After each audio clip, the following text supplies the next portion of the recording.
दादासाहेबाला वाटलं की त्याच्या नकळत कोणीतरी घरी आलं म्हणून तो रूमच्या दिशेने गेला. आत डोकावून पाहिलं तर आत कोणीही नव्हतं. त्याला आश्चर्य वाटलं. तो स्वतःशीच म्हणाला, अरेच्छा, मला तर इथूनच आवाज येत होता. मग इथे कोणी कसं नाहीये? थोडा वेळ तसाच गेला.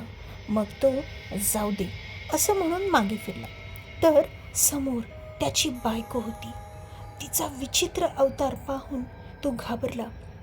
तसंही दरवाजा तर एकच होता आणि तो स्वतः दारात उभा होता. मग ती कुठून आली हा विचार करूनच त्याला घाम फुटला.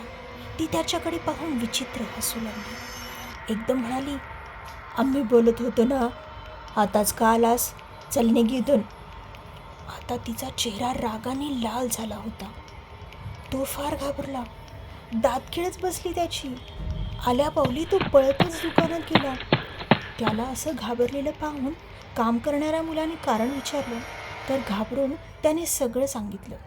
त्या मुलानं त्याला ताबडतोब दुकान बंद करून त्याच्यासोबत गावाच्या बाहेर राहणाऱ्या पंडितांकडे चालायला सांगितलं. तोही काही विचार न करता तयार झाला. दोघेही मग गाडीवर बसून ताबडतोब निघाले. तिथे जाऊन पंडितांना काही सांगणार तोच त्यांनीच त्याला एक एक करून हे खरे का असं विचारलं. तो तर चकितच झाला. काहीही न बोलता पंडितांना सगळं कळालं होतं. ते स्वतः सोबत आले.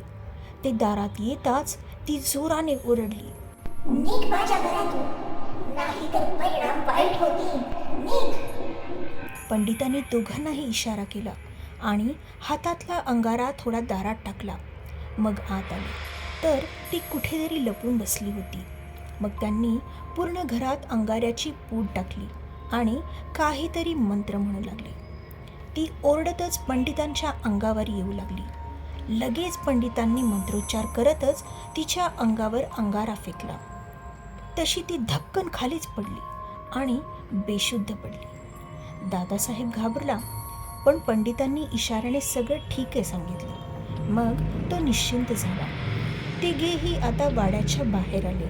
मग पंडितांनी सांगितलं, तुझ्या बायकोला भूतबाधा झालीये.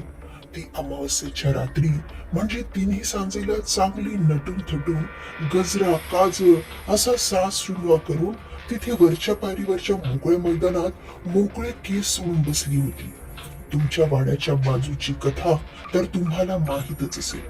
तर त्या वाड्यातून तिच्यावर बाधा झाली होती, पण आता ती बरी आहे. हे ऐकून खरं तर दादासाहेब फारच घाबरला, पण सगळं ठीक आहे म्हटल्यावर निश्चिंत झाला. त्यानंतर काही झालं नाही. पण अचानक एका रात्री कुठून तरी कुजबुजण्याचा आवाज येऊ लागला आणि ती पुन्हा कोणाशी तरी बोलत होती. आणि अचानक तिची मान वळली आणि ती जोरजोराने हसायला लागली. शेजारच्या वाड्याची कीड आता ह्या वाड्याला लागली होती.